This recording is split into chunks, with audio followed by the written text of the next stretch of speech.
देवानंद यादव के स्वर में टीसी म्यूजिक पर सुनिए नाचना समधिन वो।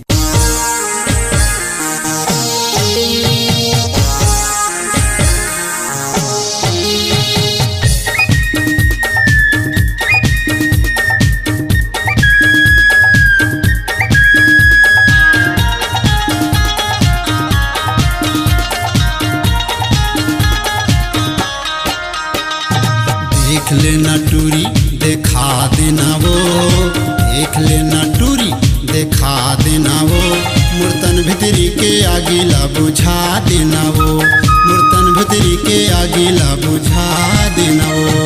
देख ले हूँ टूरा दिखा दे हूँ रे, देख ले हूँ टूरा दिखा दे हूँ रे, तुरतन भितरी के आगिला बुझा दे हूँ रे, तुरतन भितरी के आगिला बुझा दे हूँ रे।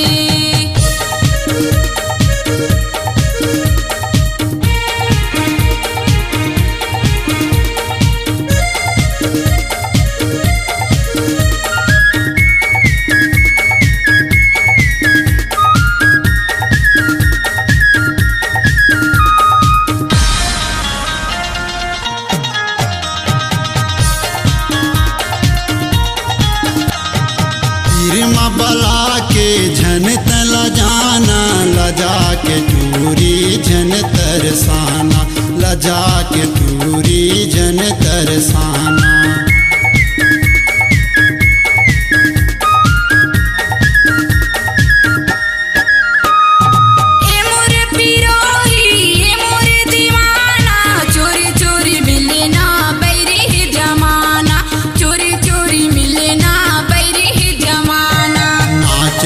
टूरी नचा लेना वो, नाच लेना टूरी नचा लेना वो, मूर्तन भितरी के आगिला बुझा देना वो, मूर्तन भितरी के आगिला बुझा देना वो।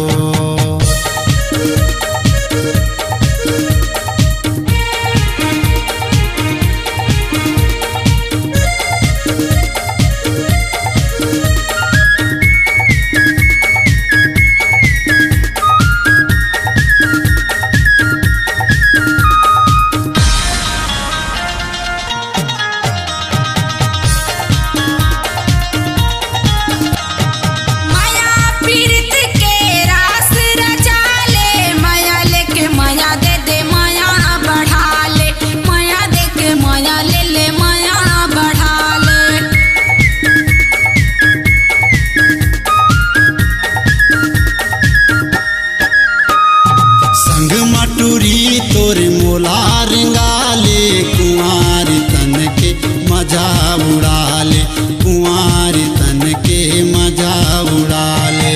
नाच दे हूँ टूरा नचा दे हूँ रे, नाच दे हूँ टूरा नचा दे हूँ रे, तुरतन भितरी के आगिला बुझा दे हूँ रे, तुरतन भितरी के आगिला बुझा दे हूँ रे।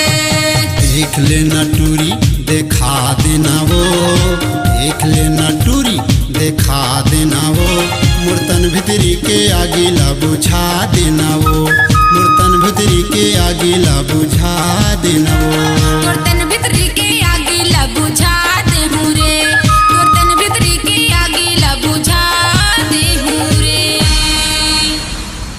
अपनी आवाज को दीजिए एक नया मुकाम, डिजिटल रिकॉर्डिंग की दुनिया का एक जाना पहचाना नाम स्वरांजलि, जहां गूंजती हैं ध्वनियां अपनी माटी की सौंधी सुगंध के साथ। हिंदी और छत्तीसगढ़ी संगीत के विविध रंग जो पहुंचाते हैं पूरे प्रदेश और देश में डिजिटल रिकॉर्डिंग के संग। स्वरांजलि स्टूडियो, नेमीचंद गली नंबर 2, गंजपारा, रायपुर, छत्तीसगढ़।